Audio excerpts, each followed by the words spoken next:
kelompok 5 akan membuat podcast dengan mata kuliah Bahasa Indonesia, dan di sini saya Lutfia Khairunisa sebagai host, dan ada ketiga bintang tamu saya. Silakan perkenalkan.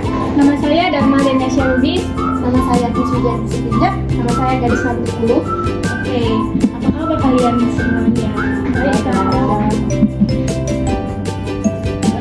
Kali ini kita mau di podcast ini kita mau men-sharing apa nih? Kalian kira-kira ada yang tahu nggak kita mau sharing apa di podcast ini? Mungkin film nggak sih? Iya.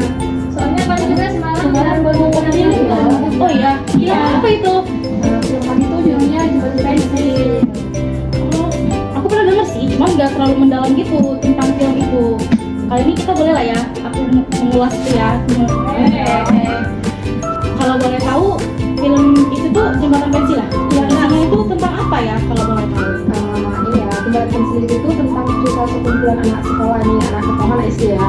Mereka tuh bertempat tinggal di daerah pelosok kayak dalam Indonesia gitu, yang mempunyai akses yang untuk menuju sekolahnya itu gimana ya, susah, sulit gitu ya. Perjuangan harus betul-betul berjuang, dan mereka tuh untuk mengikuti sekolah tuh payah. Mereka itu contohnya nih, sekolahnya di sini, mereka tuh harus melewati jembatan dulu, melewati pulau juga ke sungai. Berarti jembatan itu sumber rusak ya? Iya, makanya payah mereka itu pun untuk akses pendidikan.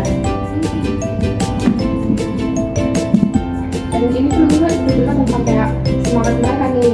Mereka pelosok-pelosok untuk ikut anak SD, tapi udah ada jiwa semangat, ada semangat sekolah, jiwa Sabarnya sangat kuat. Bagus tuh anak-anak sekarang kan harus semangat sekolah ya. Jadi inspirasi Iya, ya. inspirasi kayak kan banyak tuh anak-anak yang malas sekolah karena pergaulan, karena lingkungan. Bisa aja dari film itu kan bisa menemukan semangat anak ya kan. Kalau boleh tahu, tokoh utamanya siapa di dalam film itu ya? Namanya Oden ya? Ada gitu ya, dia itu anak yang punya latar belakang, punya Misal orang bilang kayak bertubuh-tubuh. Berarti Oden ini masih anak-anak. Iya, masih SD. Lebih besar karena berkebutuhan khusus ya. Makanya dia kayak nggak seperti orang normal Paling ini oke. tapi walaupun dia punya kekurangan juga, Dia ada kelebihan. Dia bisa loh menggambar. Oh iya, dia bisa menggambar burung Garuda. apa yang dilihatnya itu yang maksudnya kalau dia lihat sesuatu pasti dia menggambarkan apa yang dilihatnya itu di Pas lah, sesuai sama apa yang dia. Jadi karena si Odeng ini anak-anak yang lain tuh pada ikut semangat juga lah ya. pakai dia yang semangatin, dia yang semangatkan gitu, dia ngajak juga, dia ngajak anaknya di sekolah. Kalau boleh tahu kenapa sih kalian memilih film ini gitu? Kenapa? Kami memilih podcast kali ini itu karena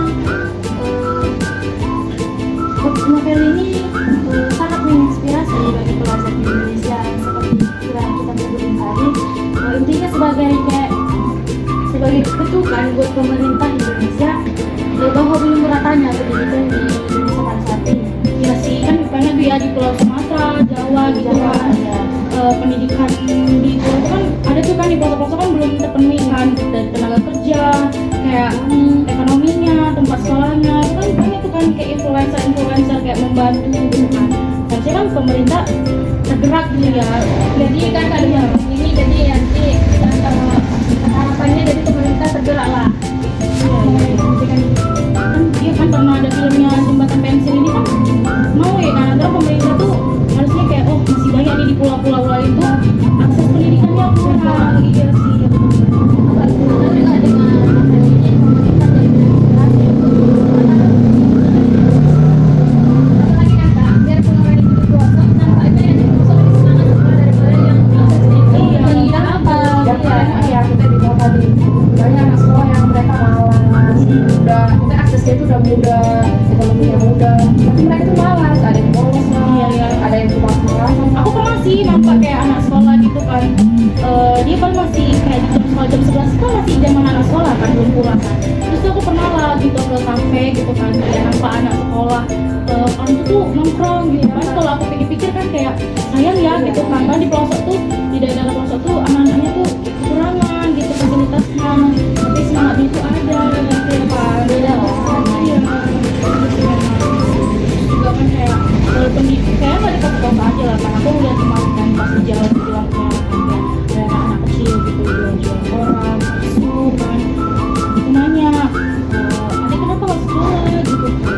Karena nggak ada duit gitu kan. kontak juga ada. Iya, jadi pemerintah itu seharusnya lebih meneliti, mengkaji masyarakat yang memang ingin bersekolah. Kan kalian itu udah nonton ya film itu kan? Pasti di film itu ada dong yang menarik tentang film ini. Pasti ada dong Kak, dari segi ceritanya tuh dapat membuat para pembacanya terharu. Dan yang paling spesialnya itu karena sangat penuh realitas. Karena memang gue negaranya pendidikan di pedalaman itu masih sangat tertinggal. Ya Pak, sekarang kan masih banyak nampaknya sekolah yang di pelosok itu tertinggal sampai sekarang itu. Dia yang hari ini juga kayak jiwa perjuangannya si Bapak Karoli untuk meraih pendidikan itu berjuangnya sampai segitunya. Itu kalaupun orang itu di pedalaman, kita masih bersemangat untuk belajar. Apalagi tokoh yang tadi ya Kak, namanya si Odeng itu, aku sangat terinspirasi sama dia karena kenapa? Dia mau kayak jembatan tadi kan, dia mau menunggu kawannya agar orang itu pergi sekolah sama-sama gitu. Jadi kayak tokoh kebersamaannya itu orang itu dapat gitu. Rasa pedulinya juga ada. Menarik ya.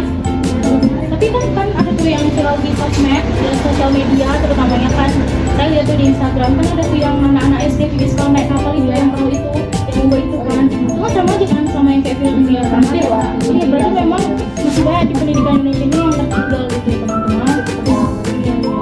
Nah, akses yang tuh tidak mudah ya. Sudah diceritain jembatan, yang dari saya lihat di sosmed itu akses juga ya kan, naik kapal di danau payungan gitu. Jadi aku mau nanya nih sama kalian ya kan, setelah kalian melihat film itu atau menonton, moral apa sih yang kalian dapat dari film itu? Aku pengen tahu deh. Kalau moralnya ya Kak, mengenai film itu kita harus memang berusaha untuk mendapatkan pendidikan Kak, tapi usahanya itu sama kerja keras kita itu Plus ya? iya, jadi hasil yang diperoleh itu nanti bakalan bagus dan maksimal. Jadi kayak anak-anak yang di kota juga, maksudnya yang nggak di pelosok gitu harus bersyukur gitu. Seperti yang di sini kan orang itu di pelosok, jadi akses pendidikan orang ini kan masih kurang, jadi orang itu harus bersyukur namanya.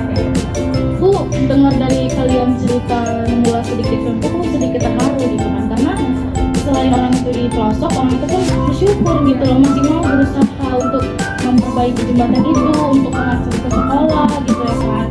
Besar ya apa rasa orang itu ya, rasa cinta yang ada gitu. Jadi kan kayak kesempatan tadi yang untuk orang itu melewatinya ke sekolah, akhirnya kayak direnovasi, diperbaiki oleh masyarakat. Oh, berarti masyarakat tuh terpengaruh ya sama si Odeng ini tadi ya? Gitu ya? Oke nih kakak-kakak sekalian ini masih oke ya? Masih ya. Baik Kak, terima kasih atas waktunya kalian sudah datang nih ke podcast ini gitu ya kan. Semoga kita sehat-sehat juga dan kita berharap Indonesia ini pendidikannya lebih diperhatikan lagi akses-aksesnya. Oke, demikian podcast dari kelompok 5. Kami meminta maaf bila ada kata yang salah, mohon dimaafkan. Assalamualaikum warahmatullahi wabarakatuh. Selamat siang teman-teman.